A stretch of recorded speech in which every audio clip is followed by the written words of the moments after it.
ಇವತ್ತು ವಿಶೇಷವಾಗಿ ಪತ್ರಿಕಾಗೋಷ್ಠಿ ಕರೆದಿದ್ದೀರಿ? ವಿಶೇಷ ಪತ್ರಿಕಾಗೋಷ್ಠಿ ಏನಿಲ್ಲ.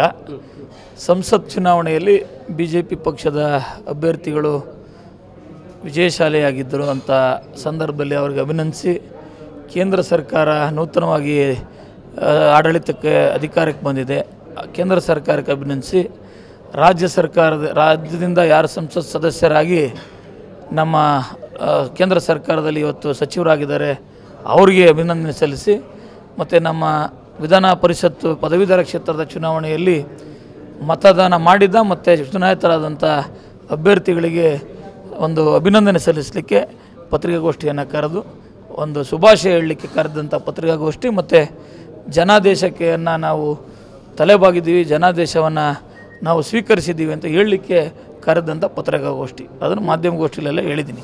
ನೆಲಮಂಗಲದಲ್ಲಿ ಸ್ವಲ್ಪ ಅನ್ಕೊಂಡ ಮಟ್ಟಿಗೆ ನಿರೀಕ್ಷೆ ಇಲ್ಲ, ಅದ್ರ ಬಗ್ಗೆ ಪರಾಮರ್ಶೆ ಅದನ್ನು ಹೇಳಿದ್ದೀನಿ. 32,000 ಮತಗಳ ಮುನ್ನಡೆ BJP ಪಕ್ಷದ ಅಭ್ಯರ್ಥಿ BJP ಪಕ್ಷದ ಪರವಾಗಿ ಕೊಟ್ಟಿದ್ದಾರೆ. ಕಳೆದ ಒಂದು ವರ್ಷದಿಂದ ನಡೆದಂಥ ಚುನಾವಣೆಯಲ್ಲಿ ನನಗೆ ಆಶೀರ್ವಾದ ಮಾಡಿ ಅಷ್ಟೇ ಮತಗಳ ಮುನ್ನಡೆ ಕೊಟ್ಟಿದ್ದರು. ಒಂದು ವರ್ಷಕ್ಕೆ ಇವತ್ತು ಸಂಸತ್ತಿಗೆ ಜನ ವಿಭಿನ್ನವಾಗಿ ಯೋಚನೆ ಮಾಡಿ ಮತ ಹಾಕಿರ್ಬೋದು. ಹಿಂದೆ ನನಗೆ ಕೆಲಸ ಮಾಡಲಿಕ್ಕೆ ಅವಕಾಶ ಮಾಡಿಕೊಟ್ಟಿದ್ದಾರೆ, ನಾನು ನನ್ನ ಕೆಲಸನ ಮಾಡ್ತೀನಿ. ಸಂಸತ್ ಸದಸ್ಯರು ಮಾನ್ಯ ಸುಧಾಕರ್ ಅವರು ಸಂಸತ್ ಸದಸ್ಯರಾಗಿ ನೆಲಮಂಗಲ ವಿಧಾನಸಭಾ ಕ್ಷೇತ್ರಕ್ಕೆ ಅವರು ಏನೆಲ್ಲ ಕೇಂದ್ರ ಸರ್ಕಾರದ ಯೋಜನೆಗಳನ್ನು ತಂದು ಕೆಲಸ ಕಾರ್ಯಗಳನ್ನು ಮಾಡ್ಬೋದು ಅದನ್ನು ಮಾಡಲಿ ಅಂತ ಹೇಳಿ ಅವ್ರಿಗೂ ನಾನು ಕ್ಷೇತ್ರದ ಶಾಸಕನಾಗಿ ಸಹಕಾರವನ್ನು ಕೊಡ್ತೀನಿ, ಅವರು ಸಂಸತ್ ಸದಸ್ಯರಾಗಿ ನನಗೆ ಸಹಕಾರವನ್ನು ಕೊಡಲಿ ಅಂತಕ್ಕಂಥದ್ದನ್ನು ಒಂದು ಗೌರವಪೂರ್ವಕವಾಗಿರ್ತಕ್ಕಂಥ ಒಂದು ಸಂದೇಶವನ್ನು ಕೊಟ್ಟಿದ್ದೀನಿ.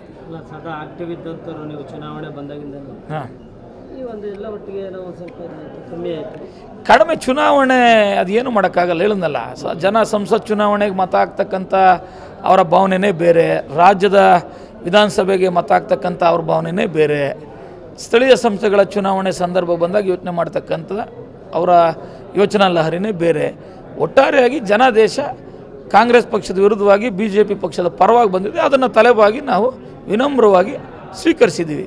ಜನರ ಭಾವನೆಗಳಿಗೆ, ಮತದಾರ ಭಾವನೆಗಳಿಗೆ ಬೆಲೆ ಕೊಡ್ತಕ್ಕಂಥ, ಗೌರವಿಸ್ತಕ್ಕಂಥ ಕೆಲಸವನ್ನು ಮಾಡ್ತೀವಿ.